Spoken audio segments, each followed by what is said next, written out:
নমস্কার বন্ধুরা, কেমন আছো? আশা করি সবাই ভালো আছো। আমিও ভালো আছি।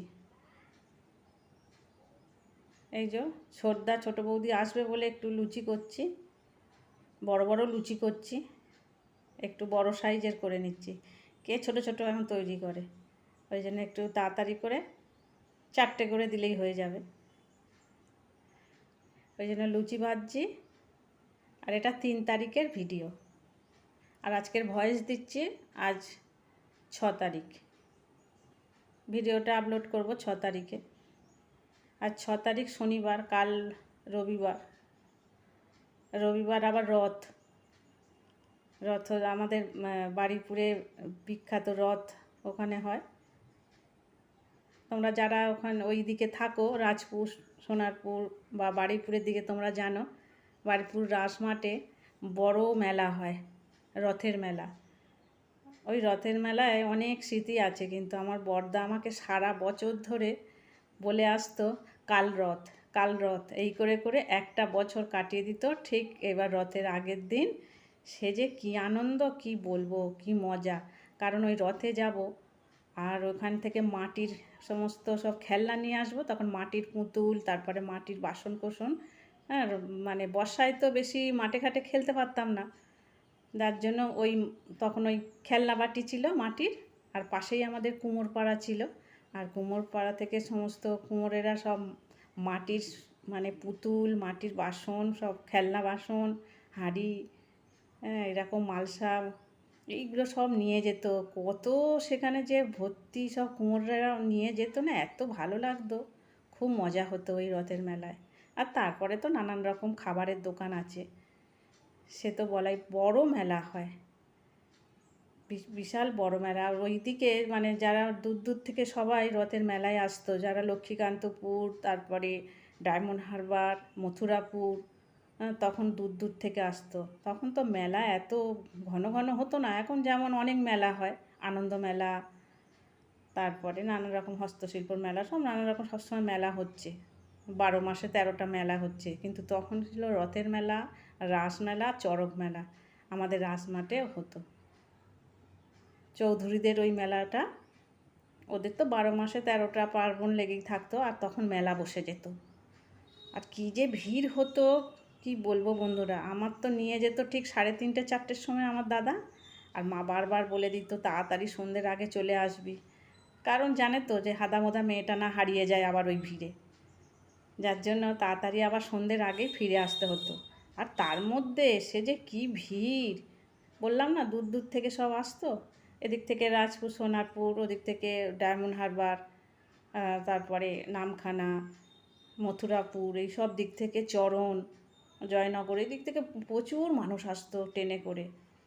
আর আমরা পায়ে হেঁটে যেতাম, আমাদের বাড়ির পাশ মানে 10-15 মিনিট হাঁটলেই হয়ে যেত, আমরা হেঁটে হেঁটেই যেতাম। তখন আর রিক্সা টিক্সা ওই সব কোনো ব্যাপার না, পায়ে হেঁটেই চলে যেতাম। তাই মেলাটায় কতদিন যে যাই না, খুব মিস করি ওই রথের মেলাটায়। রথ এলে না খুব মিস করি। তারপরে তো সারা দিন তো থাকবে সেই ছোট রথ সাজিয়ে, সব বাচ্চারা সবাই মিলে, আমরা তখন অল্প বয়স, সব বেরোনো, তারপরে বড়রা প্রণাম করে পয়সা দেয়া। এখনও সেটা হয়, হ্যাঁ, আমার নাতি যেরকম এখনও করে। হ্যাঁ, ও সবে এই 2 বছর হলো, ওকে ছোট রথ কিনে দিয়েছে ওর বাবা, ওইটা নিয়ে বেরোয়। আরও বাচ্চারা বেরোয়, খুব মজা করে। এই সব দিনগুলো ওদেরও স্মৃতির হয়ে থাকবে, বড় হলে সব মনে পড়বে, সব আমার মতন। আমার যেরকম খুব মনে পড়ে রথের মেলাটা, রথের মেলা, রাসের মেলা, চড়ক মেলা। চড়ক মেলাতে অত ভিড় হতো না। চড়কে তো মানে দক্ষিণ অঞ্চলে বেশিরভাগ গ্রামে তো চড়ক হয়, ওই যে গাজন হয়, মেলা বসে ওদিকে। কিন্তু রথটা কিন্তু আমাদের এই বারুইপুরে আসতো তখন। এখন আসে কি জানি না, মনে হয় আসে, ঠিক তো জানি না, অনেক দিন তো যাই না, আর যেতেও ইচ্ছা করে না, কেন প্রচুর ভিড় হয়। আর তারপরে কাঁঠাল, সব চাষিরা সব এই সময় কাঁঠাল আর আনারস, একবারে কী যে গন্ধে, মানে পুরো মাঠটা যেন ভরে থাকবে সেই কাঁঠাল আর আনারসের গন্ধে। তার মধ্যে কেউ কেউ আবার সেই ওখানেই কাঁঠাল বসে ভেঙে খেতে শুরু করে দিত, যারা দূর থেকে আসতো সারাদিন, মানে সকালে হয়তো বেরিয়েছে, হ্যাঁ, তারা এসে ওই কাঁঠাল মাংতো, খেতো, এইসব দেখতাম, খুব মজা লাগতো। আর দাদাকে বলতাম, কী রে দাদা, দেখ তো এখানে কাঁঠাল ভেঙে খাচ্ছে কেন রে? বলতো ওরা অনেক দূর থেকে এসেছে তো, ওদের মানে এই সময় খিদে পেয়েছে, কাঁঠাল আর মুড়ি নিয়ে বসতো, সব বড় একটা চাদর পাততো আর পেতে বসতো। এখন মনে হয় এইসব কেউ আর করে না, তখনকার দিনে সরল সাদাসিধা মানুষ ছিল তো, এইগুলো সব মেলায় এসে আমরা দেখতাম। আর প্রতিদিন আমরা মেলায় যেতাম, প্রতিদিন, যে মানে 1 মাস মেলাটা থাকবে, এই 1 মাস আমরা যাব, 2-1 দিন বাদ দিয়ে হয়তো আমার দাদা নিয়ে যাবে, বড়দা ঠিক রথের সময় এলে নিয়ে যাবে। আর ওই রথের মেলা মেলা করে আমাকে তো 1 বছর ধরে এটা কর, কাল রথে যাব, ওইটা করে দে, কালকে রথের মেলা, হয়তো অগ্রহায়ণ মাস বলবে কালকের রথ। আর আমি তো বোকা হাদা একটু ছিলাম, বুঝতাম না যে কখন শীতকাল কখন বর্ষাকাল, এইসব বুঝতাম না, যে রথ মনে হয় কালকেরই হবে, দাদা বলছে মানে আনন্দে নেচে নেচে থাকতাম, আবার ভুলে যেতাম। এইভাবে আমরা খুব মজা করতাম ওই রথের মেলা। আর এবছরে ভাবছি যাব, দেখি যদি যাই তোমাদের সাথে শেয়ার করব, কত বড় মেলা। যাওয়া তো হয় না, যাবো যাবো করেও যাওয়া হয় না। আর আমাদের গড়িয়াতেও একটা রথ হয়, ওই রথতলায় রথ হয় গড়িয়াতে, কিন্তু অত বড় হয় না, ছোট মতন রথ। আর ওই রাস্তার গায়ে হয়তো অনেক গাছের চারা আসে, চারা গাছ সব মানে রাস্তার ধারে ধারে নিয়ে বসে, রাস্তাটা পুরো জ্যাম হয়ে যায়, ও ঠিক ঘোরা হয় না, ঠিক মজা হয় না। মজা হতো আমাদের বারুইপুরের ওখানেও প্রচুর চারা গাছ বিক্রি হয়, এখনও হয়, নার্সারি বসে, মানে 12 মাস ওরা এখন বসে থাকে, কিন্তু আগে ঠিক এই সময়টায় করে আসতো। হ্যাঁ, বিভিন্ন চাষিরা সব চারা গাছ নিয়ে আর বিক্রি করতে আসতো। আর এখন নাকি শুনিস 12 মাসই বিক্রি হয় চারা গাছ। আমরা দেখেছি তখন রথের সময়তেই তারা আসতো। আর কুমোরেরা সব, আমাদের পাশেই তো কুমোরপাড়া বললাম, কুমোরেরা সব নানান রকম মাটির জিনিস, হ্যাঁ, মানে অনেক নিয়ে আসতো, একটু আধটু নয়, সে অনেকটা জায়গা জুড়ে কুমোরেরা সব জিনিস নিয়ে বসতো।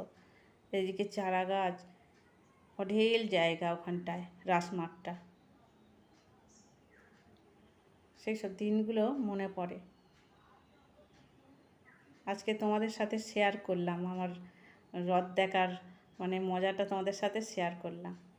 তোমরা কে কে রথের মেলায় গেছো বলো? বেশিরভাগই গেছো নিশ্চয়ই, বা এখনও যাও। আমি এই গড়িয়ায় গিয়ে সেই মানে রথের মানে মজাটা ঠিক একটা উপভোগ করতে পারি না, ওই যে বললাম এতটা ছোট জায়গা তো, আর ওই জন্য আর মানে 1-2বার গেছি, আর ভালো লাগে না খুব একটা। আর দোকান পাশারিও সেরকম একটা বসে না, খুব একটা যে বসে তা না, আমাদের বারুইপুরের মতন বসে না। এই যে পটল চিংড়ি করব, তার জন্য পটলটাকে ভেজে নিলাম, এবারে আলুটাকে ভেজে নেব লাল করে।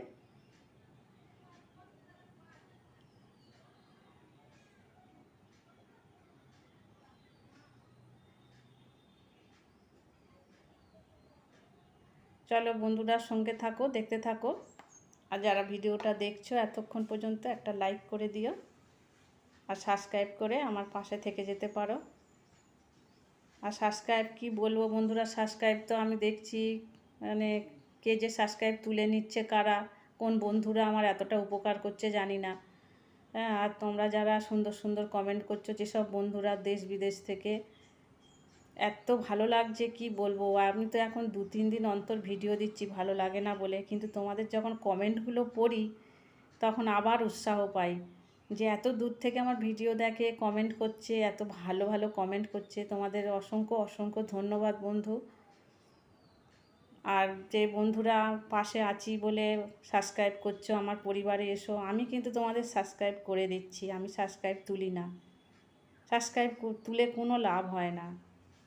কেন, আমার কী লাভ বলো সাবস্ক্রাইবটা তুলে? এটা তো মানে হিংসার পরিচয়, যে তুমি আমার ভিডিও দেখছো কি না দেখছো, তোমার সাবস্ক্রাইবটা তুলে নেব। ওই যে বললাম, সব সময় তো দেখা হয় না, অনেক কাজ থাকে, অনেক সমস্যা থাকে সংসারে, যার জন্য দেখা হয় না, কিন্তু পরে আমি ঠিক দেখে নিই, বা দেখতে না পারলেও আমি কিন্তু ওয়াচ টাইমটা তোমাদের বাড়িয়ে দিই, ঠিক ভিউটা বাড়িয়ে দিই, পুরো ভিডিওটাই আমি চালিয়ে রাখি। তখন হয়তো ছোট্ট করে একটু কমেন্ট করলাম। না দেখলে তো আমি বেশি বড় কমেন্ট করতে পারি না, ছোট্ট করে তখন কমেন্ট করে দিই। কিন্তু আমি দেখি, তোমাদের প্রত্যেকের ভিডিও দেখি। ওই যে সব দিন হয় না, এক এক দিন মানে বাদ পড়ে যায়, কিন্তু তারপরেও আমি তোমাদের ভিডিও আমি সব সময়ের জন্য ওয়াচ করতে থাকি। আমি বাইরে বড় বড় যারা ইউটিউবার তাদের আগে দেখতাম, কিন্তু এখন আর দেখি না। এখন আমার বন্ধুদের চ্যানেলগুলোতে আমি যাই, যাদের আমি কথা দিয়েছি যে তোমাদের পাশে থাকবো, আমি চেষ্টা করি তোমাদের পাশে থাকার। আর আমার এদিক থেকে সাবস্ক্রাইবগুলো কে তুলে নিচ্ছে, জানি না তোমাদের কি লাভ হয় এটা। তবুও যেসব বন্ধুরা আমার কমেন্ট করছো তাদের আবারও বলছি অসংখ্য অসংখ্য ধন্যবাদ। ধন্যবাদ দিয়ে ছোট করব না, তবু ধন্যবাদ তো দিতেই হবে। আর তোমাদের জন্য অনেক শুভকামনা রইল, তোমরা এগিয়ে যাও।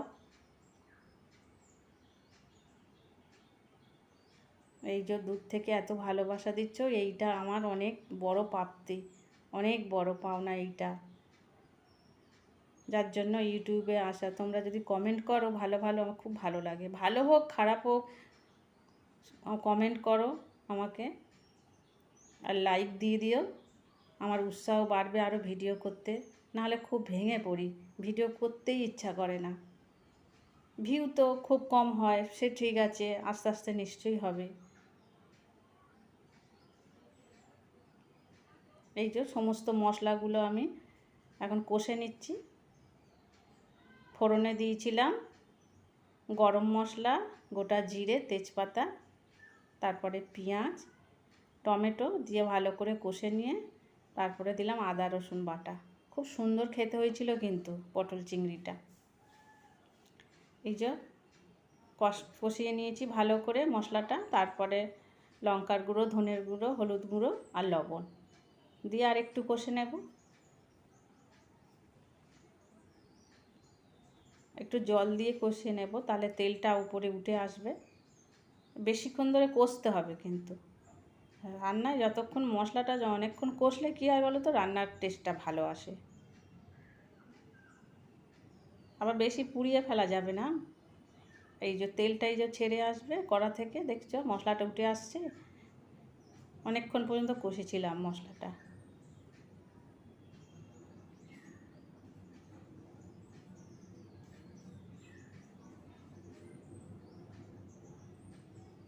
এই যে একটু কাজু আর পোস্ত বাটা দিয়ে দিলাম, এইটা দিয়ে দিও পটল চিংড়িতে, দেখবে স্বাদ হবে, খুব দুর্দান্ত স্বাদ হবে। এইটা দিলে, এই বাটাটা দিলেই, এই পোস্ত আর কাজু বাটাটা দিলে না পটল চিংড়ির স্বাদটা অন্যরকম হবে, পুরো অনুষ্ঠান বাড়ির মতন হবে। এবারে আলু আর পটলটা দিয়ে দেব, দিয়ে একটু কষে নিয়ে জল দিয়ে দেব।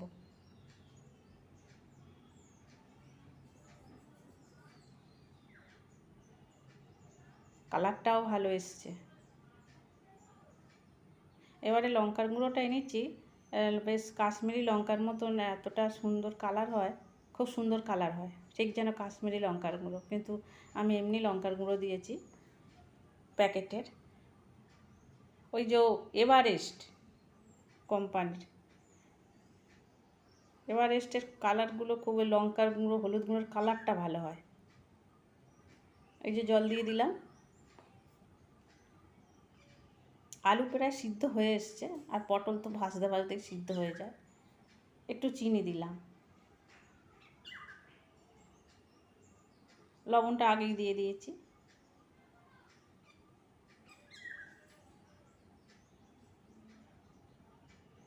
চিংড়িটা দিয়ে দিলাম, এবারে 2 মিনিট ফুটিয়ে নামিয়ে নেব।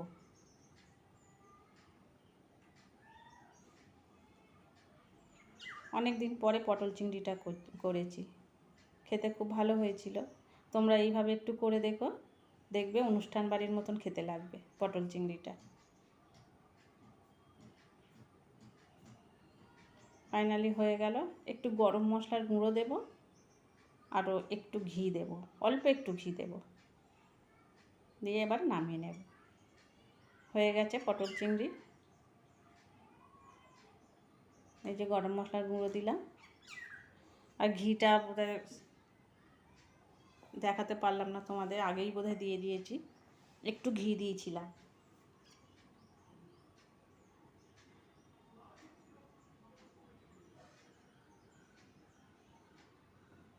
এই বোধ হয় এই যে ঘি দিলাম, এখনই দিলাম ঘিটা।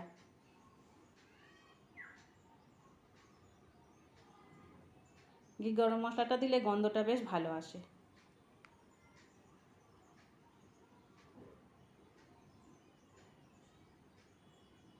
দেখো কি সুন্দর কালার হয়েছে না? দেখতে যেমন ভালো হয়েছে, খেতেও কিন্তু খুব ভালো হয়েছিল।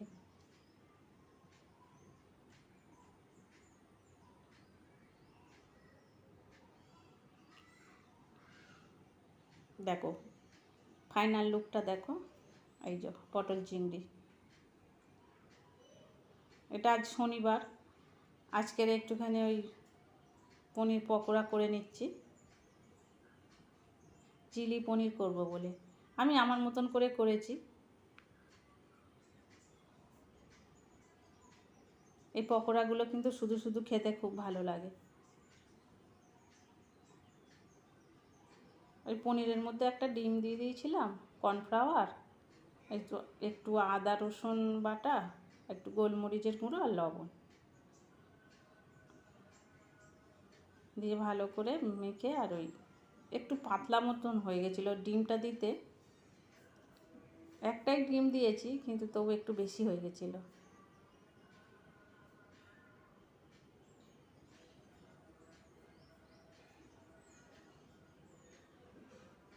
দেখো ক্যাপসিকাম, পেঁয়াজ আর একটু টমেটো ছিল একটা, দিয়ে দিয়েছি। একটু অল্প একটু ভাজা ভাজা করে নিয়ে, আর চিলি সস আর সোয়া সস দিয়ে দিলাম, আর একটু ওই টমেটো সস, সমস্ত সসগুলো একটা কাপের মধ্যে নিয়ে নিয়েছিলাম, একটু জলে গুলে দিয়ে দিলাম।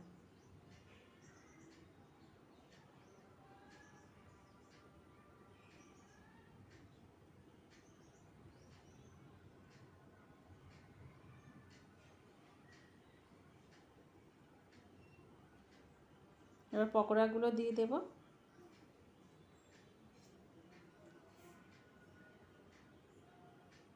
আর কাঁচা লঙ্কা ছিল না, কাঁচা লঙ্কা দিতে পারিনি। দুটো শুকনো, মানে শুকনো নয়, মানে ফ্রিজে রেখেছিলাম কাঁচা লঙ্কা, পেকে গেছিলো, সেটা ফ্রিজে ছিল, ওই দুটো দিয়ে দিয়েছি। কাঁচা লঙ্কা কিনিনি, খুব দাম বলছে। আর যার কাছে বলছি ভ্যানওয়ালা আসছে, বলছি কাঁচা লঙ্কা আছে, বলছে নেই, এত দাম আমরা তুলছি না। কী অবস্থা বলো। তাই এই দুটো ছিল ফ্রিজে, পাকা কাঁচা লঙ্কাই পেকে গেছিলো, ওই দুটো দিয়ে দিয়েছি, আর একটু ওই গুঁড়ো লঙ্কা দিয়ে দিয়েছি। তাহলে বন্ধুরা ভিডিওটা এই পর্যন্তই, আবার কথা হচ্ছে পরবর্তী ভিডিওতে।